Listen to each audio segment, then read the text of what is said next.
Ya, yang terbaru adalah putusan Mahkamah Konstitusi yang secara resmi membatalkan ketentuan wajib iuran dalam Undang-Undang Tapera. Kepemilikan rumah dan juga backlog yang masih tinggi, tetapi juga namun pelaksanaannya menimbulkan banyak dari polemik. profesional, guru, AS, Potret kebijakan pemerintah ini tengah penolakan dari kalangan pengusaha dan juga Isu penyediaan perumahan kian menjadi polemik di Indonesia. Tercatat selama 15 tahun terakhir, angka backlog perumahan terus meningkat hingga pada tahun 2024 mencapai 15 juta. Hal ini disebabkan karena tingginya peningkatan harga properti yang tidak diimbangi dengan peningkatan upah pekerja. Pemerintah untuk mengurai hal ini berinovasi dengan program Tapera dalam menyediakan rumah bagi masyarakat berpenghasilan rendah.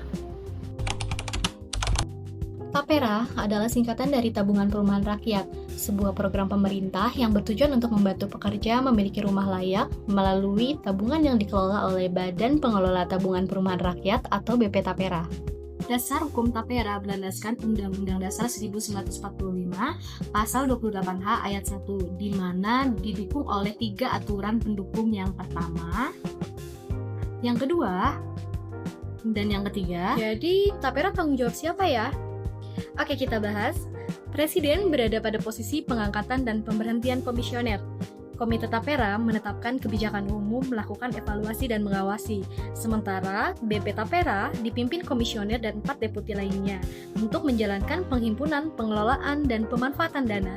Dengan struktur ini, alur tanggung jawab Tapera sebenarnya jelas dan berjenjang.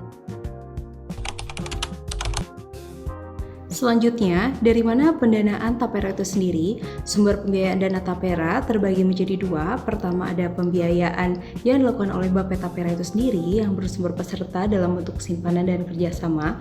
Yang kedua ialah pembiayaan yang bersumber dari dana FLPP, yakni dana yang beralokasi dari APBN.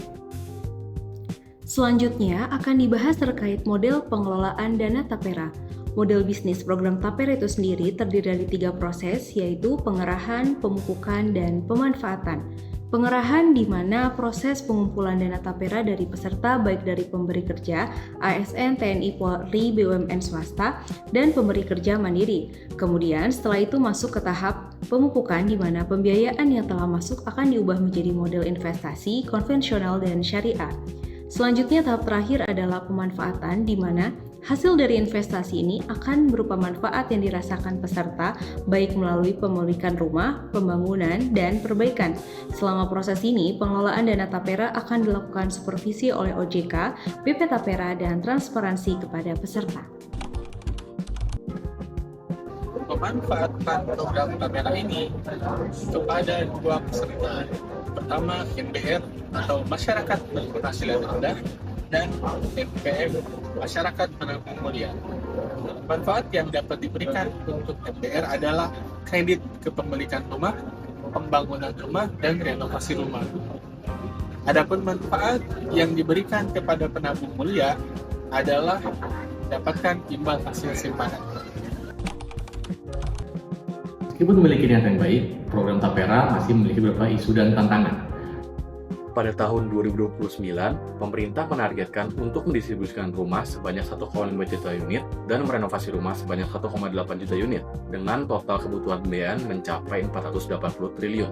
Di sisi lain, pemerintah menargetkan akuisisi total peserta Tapera mencapai 11,9 juta anggota dengan perakhiran pengerahan iuran mencapai 79,4 triliun rupiah. Dengan adanya target penyediaan perumahan hingga 2029, ditutup dengan biaya FLPP reguler beserta pembiayaan Tapera, maka kita dapat melihat gap pembiayaan perumahan hingga tahun 2029 sebagaimana grafik berikut.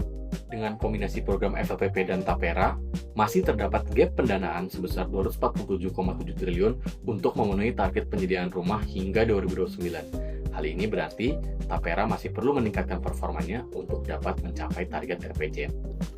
Isu kedua mengenai Tapera adalah redundansi dengan produk lainnya. Tapera seringkali disandingkan dengan MLT BPJS Ketenagakerjaan yang merupakan penyediaan perumahan bagi peserta BPJS Ketenagakerjaan.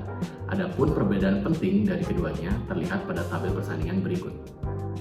Perbedaan pertama terlihat dari kepesertaan.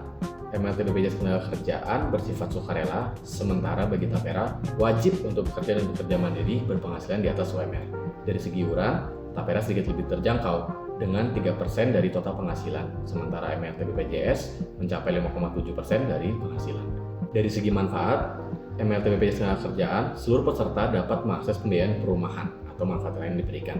Sementara bagi Tapera, hanya MBR yang ditargetkan untuk mendapatkan perumahan, sementara masyarakat berpenghasilan menengah atas mendapatkan tabungan saat pensiun.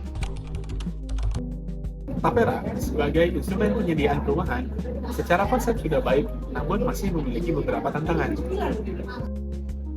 Jika melihat dari analisis Public Expenditure Review, sisi aktivitas Tapera masih belum mampu memenuhi target perumahan 2029.